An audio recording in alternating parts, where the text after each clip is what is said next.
बिस्मिल्लाहिर्रहमानिर्रहीम। अस्सलाम वालेकुम क्लास हमने अपने प्रीवियस लेक्चर में लेक्चर नंबर 2 में कैरेक्टरिस्टिक्स ऑफ पार्टनरशिप को डिस्कस किया था। Now we are going to discuss advantages of partnership business in our lecture 3। इसमें हम इसकी अहमियत पढ़ेंगे, इसकी खसूसियत पढ़ेंगे कि जनाब इसमें हमें फ़ायदा क्या है पार्टनरशिप बिजनेस में। सोल प्रोप्राइटरशिप में हमने बहुत सारे फ़ायदे पढ़े, ठीक है, और उसके नुकसान भी पढ़े। अब हम पढ़ेंगे इसके पार्टनरशिप के फ़ायदे कि पार्टनरशिप के क्या क्या फ़ायदे हैं, ठीक है। जिस तरह हमने पढ़ा था सोल प्रोप्राइटरशिप में उसकी फॉर्मेशन जो है वो आसान होती है, इसी तरह इसकी फॉर्मेशन भी सिंपल होती है, ठीक है। इसमें कोई ज़्यादा लीगल पेचीदगियाँ नहीं होती, इसकी ज़्यादा कोई लीगल कॉम्प्लेक्सिटीज़ नहीं होती, ये भी आसानी से जो है बन जाती है, ठीक है। दो या दो उससे ज़्यादा लोग आपस में मिलते हैं, ठीक है, अपनी इन्वेस्टमेंट को कलेक्ट करते हैं according to their mutual consent और बिजनेस फॉर्म हो जाता है, ठीक है। तो ये पार्टनरशिप बिजनेस की फॉर्मेशन जो है वो आसान होती है as compare to joint stock company. Joint stock company में बहुत ज़्यादा लीगल फॉर्मेलिटीज़ को फॉलो करना होता है, ठीक है। मुख्तलिफ किस्म की डॉक्यूमेंट्स बनाए जाते हैं तब जाके वो बिज़नेस फॉर्म होता है। लेकिन इसके बरअक्स अगर मैं पार्टनरशिप बिजनेस की बात करूँ तो इसकी फॉर्मेशन जो है वो इंतहाई आसान होती है एज़ कम्पेयर टू JSC, ठीक है। जिस तरह इसकी फॉर्मेशन आसान है इसी तरह इसकी डिसोल्यूशन भी आसान है, ठीक है, एज़ कम्पेयर टू JSC, ठीक है। अगर मैं बात करूँ JSC में मुख्तलिफ किस्म के डॉक्यूमेंट्स बनाने पड़ते हैं at the time of dissolution, लेकिन पार्टनरशिप की अगर बात करें तो there is no legal complexities, ठीक है। इसकी डिसोल्यूशन भी आसान है। अच्छा, सबसे जो फ़ायदा है अगर मैं कंपेयर करूँ इस बिज़नेस को, पार्टनरशिप के बिज़नेस को सोल प्रोप्राइटरशिप से, तो इस बिज़नेस में चूँकि लोग ज़्यादा होते हैं, ठीक है, अमाउंट भी ज़्यादा होती है। लेकिन joint stock company soul proprietorship business में क्योंकि एक ही शख्स होता है तो उसके पास जो अमाउंट ऑफ कैपिटल है वो भी सफिशेंट, वो भी जो है वो लिमिटेड होते हैं।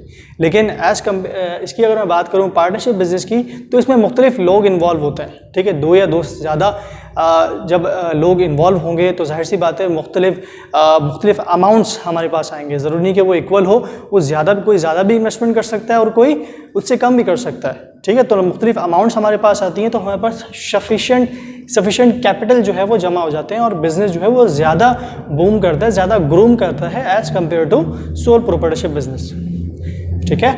Now we are going towards advantage number 4, skilled workers.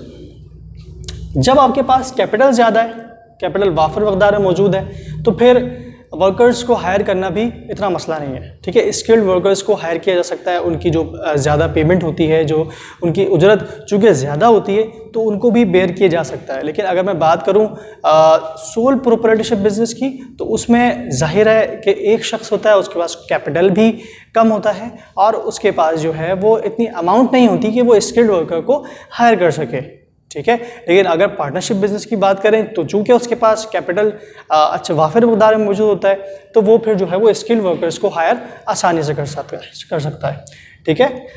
अगर आप आगे बात करें तो सेंस ऑफ रिस्पॉन्सिबिलिटी, ठीक है। देखें, जब पैसा हमारा लगा हुआ है, मुख्तलिफ पार्टनर्स हैं, ठीक है, अगर 2 से ज़्यादा पार्टनर्स हैं, लेट्स से 5 पार्टनर्स हैं, तो पाँचों के पैसे लगे हुए हैं, ठीक है। जब पैसे लगे होंगे तो जाहिर सी बात है वो अपना इंटरेस्ट भी शो करेंगे और अपनी रिस्पॉन्सिबिलिटी भी शो करेंगे, ठीक है। अगर उन्होंने कर्जा लिया हुआ है तो वो मज़ीद उसके लिए वो होंगे, क्योंकि ज़ाहिर है अगर खुदा न खास्ता बिज़नेस को लॉस हुआ तो ज़ाहिर है वो फिर अनलिमिटेड लायबिलिटी, हमने पढ़ा था पिछले लेक्चर में उसकी कैरेक्टरिस्टिक्स में, कि अनलिमिटेड लायबिलिटी होने की वजह से ये बिजनेसमैन जो हैं, वो बिजनेस पार्टनर जो हैं वो आपस में रिस्पॉन्सिबल होते हैं, ठीक है। So they have sense of responsibility when they are in business of partnership.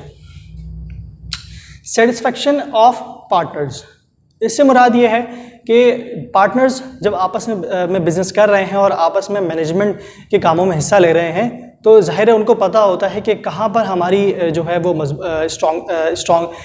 Strength है और कहाँ पर जो है हमारी वीकनेसेस हैं, ठीक है। वो वीकनेसेस को मज़ीद अच्छा करने की कोशिश करते हैं और अपनी जो स्ट्रेंथ है उसको मज़ीद ग्रूम करते हैं, ठीक है। तो उनको पता होता है कि कहाँ जो है हमारी लैकिंग हो रही है, कहाँ जो है हमारी जो है वो हमें काम करने की ज़रूरत है। तो ये जो चीज़ है उनको सेटिस्फाई कर रही होती है कि जनाब all things are going in right direction, ठीक है, तमाम जो चीज़ें हैं वो सही डायरेक्शन पे जा रही हैं। तो ये जो चीज़ें हैं पार्टनर्स को सेटिस्फाई करती हैं कि काम जो है वो सही जा रहा है, कोई फ्रॉडेंटल एक्टिविटी किसी की जानिब से नहीं की जा रही, कोई पार्टनर जो है वो किसी फ्रॉडेंटल एक्टिविटी में इन्वॉल्व नहीं है, किसी जिसको हम कहते हैं कि लोचे में कोई शामिल नहीं है, ठीक है। सीक्रेसी, ठीक है।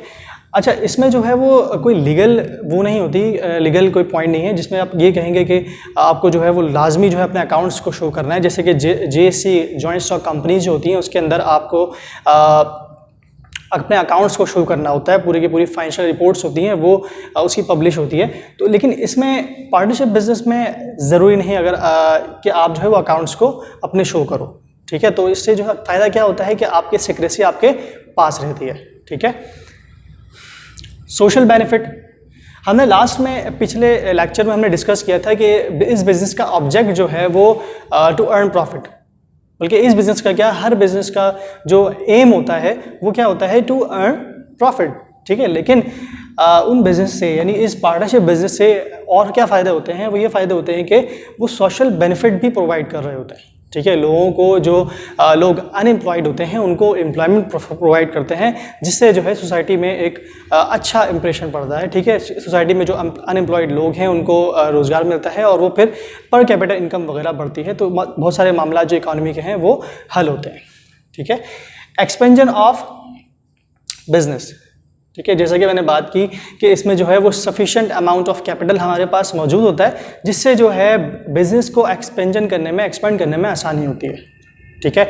अगर आपके पास कैपिटल जो है वो शॉर्ट पड़ा तो आप किसी एक पार्टनर को मजीद ऐड कर सकते हो ताकि जो है अपने बिज़नेस को एक्सपेंड कर सकें, ठीक है। या दूसरा ऑप्शन ये होता है कि आप लोन ले लें, ठीक है, क्योंकि आपके बिज़नेस की लीगल एंटिटी होती है, आप रजिस्टर्ड हो, तो आपको आसानी से लोन भी मिल जाता है according to the policy of bank, ठीक है। मुख्तलिफ आपको लोन मिल जाते हैं और आप जो है अपने बिजनेस को एक्सपेंड आसानी से कर पाते हो।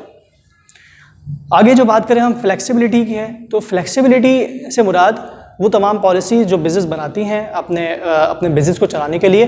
तो ये जो फ्लेक्सिबिलिटी का वर्ड यहाँ इस्तेमाल हुआ है एडवर्टाइज में, इसका मतलब ये है कि आप जो है जो बिज़नेस पार्टनर्स हैं वो अकॉर्डिंग टू देयर नीड, ठीक है, according to the need of business they make their policies, ठीक है। तो ये फ्लेक्सिबल होता है। टैक्स फैसिलिटी, जैसे कि मैंने आपको बताया था कि जॉइंट स्टॉक कंपनी में डुअल टैक्सेशन लग रहा होता है, ठीक है, 2 दफ़ा टैक्स दिए जा रहे होते हैं। लेकिन इस बिजनेस में पार्टनरशिप बिजनेस में सिर्फ एक ही दफ़ा टैक्स दिया जा रहा था, जब आपका जो प्रॉफिट है वो पार्टनर्स में डिस्ट्रीब्यूट हो जाता है तो वो इंडिविजुअली अपना टैक्स जमा करवाते हैं। तो इस सूरत में क्या होता है, इस सूरत में बिजनेस जो है वो चूंकि एक टैक्स से बच जाता है और वो मज़ीद अच्छी तरह से ग्रोम करता है। पब्लिक फैक्टर, चूंकि इसकी पार्टनरशिप बिजनेस की लीगल एंटिटी होती है, आप अपना बिजनेस अगर रजिस्टर्ड करवाया हुआ है तो लोगों का कॉन्फिडेंस जो है वो आप पर बहाल हो जाता है, वो ज़्यादा आप पे कॉन्फिडेंस करते हैं, ज़्यादा एतमाद करते हैं as compare to sole proprietorship business. Distribution of work, ठीक है। देखें, जैसे लास्ट मैंने अपने कैरेक्टरिस्टिक्स में डिस्कस किया था कि कॉपरेशन जो है वो इस बिज़नेस की एक खुसूसियत है। तो जब आप आपस में 5-6 लोग मिलकर काम कर रहे हैं, 5-6 स्किल्ड वर्कर्स, स्किल्ड पार्टनर्स काम कर रहे हैं, तो वो आपस में तमाम जो काम है उसको डिस्ट्रीब्यूट कर लेते हैं। जैसा कि मैंने कहा था कि अकाउंट्स का कोई एक्सपर्ट है तो वो अकाउंट्स को देख लेता है, कोई प्रोडक्शन का एक्सपर्ट है तो वो प्रोडक्शन को ले लेता है, कोई प्रोक्योरमेंट का एक्सपर्ट है तो प्रोक्योरमेंट को ले लेता है, कोई मार्केटिंग का एक्सपर्ट है तो वो मार्केटिंग को ले लेता है। तो मुख्तलिफ काम मुख्तलिफ लोगों में डिवाइड हो जाते हैं। इस तरह जो है वो काम आसानी से और अच्छी तरह से कर लिया जाता है इस बिज़नेस में। तो स्टूडेंट्स, होप कि आपको ये तमाम एडवांटेजेस ऑफ पार्टनरशिप बिजनेस समझ आ गए होंगे। तो आज के लिए इतना ही, फिर हम इंशाल्लाह नेक्स्ट लेक्चर में इसके डिसएडवांटेजेस को भी डिस्कस करेंगे। आज के लिए इतना ही। अस्सलाम वालेकुम।